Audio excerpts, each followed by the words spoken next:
Whose the સિટીના YouTube પેજમાં તમારું હાર્દિક સ્વાગત છે। તો મિત્રો, કચ્છમાં ઘણા એવા અતિ પ્રાચીન મંદિરો આવેલા છે। તો આ પાવન શ્રાવણ માસ દરમિયાન એવા જ એક અતિ પ્રાચીન મંદિર જે ભુજથી અંદાજે 35 કિલોમીટર દૂર નખત્રાણા તાલુકાના લાખાડી ગામે આવેલું છે અને આ મંદિરનું નામ છે પુવરેશ્વર મહાદેવ।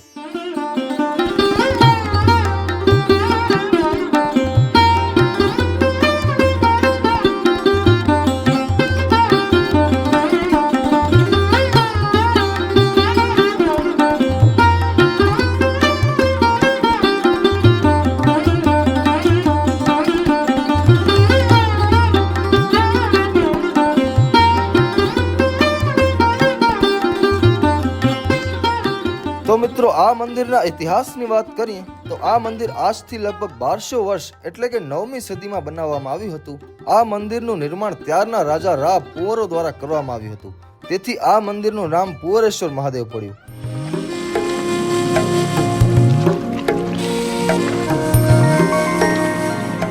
કહેવાય છે કે રા પુવરો કેરાકોટના સ્થાપક લાખા ફુલાણીના ભત્રીજા હતા। તો તેમણે કેરાકોટના મંદિરમાં ખામીઓ કાઢી હતી, તેથી કાકા એટલે કે રા લાખા ફુલાણીએ કીધું કે ખામી કાઢવી સહેલી છે, પણ આવું મંદિર બનાવવું બહુ જ અઘરું છે। આ વાત રા પુવરોને લાગી ગઈ, ત્યારે તેમણે આ પુવરેશ્વર મહાદેવનું આ મંદિર બંધાવ્યું। 9મી સદીનું આ મંદિર આજે એકદમ ખંડેર હાલતમાં છે, કારણ કે 2001ના કચ્છના વિનાશકારી ભૂકંપમાં આ મંદિરને પણ ભારે નુકસાન થયું હતું।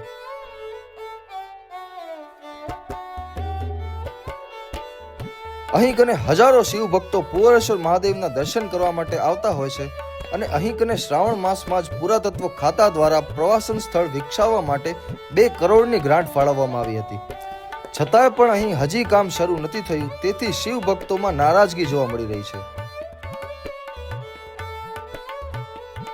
તો આ મંદિરની માહિતી તમને કેવી લાગી એ જરૂરથી કમેન્ટમાં કહેજો અને આવા વિડીયોઝને વધુ ને વધુ લોકો સાથે શેર કરજો, તેથી તેમને પણ આ નવી જાણકારી મળે। તો બસ આ વિડીયોમાં આટલું જ। ભુજ ધ સિટીના યુટ્યુબ પેજને સબસ્ક્રાઇબ કરવાનું ના ભૂલતા। મળીએ કચ્છની નવી જગ્યાઓની જાણકારી સાથે બીજા વિડીયોમાં। ત્યાં સુધી હર હર મહાદેવ, ધન્યવાદ।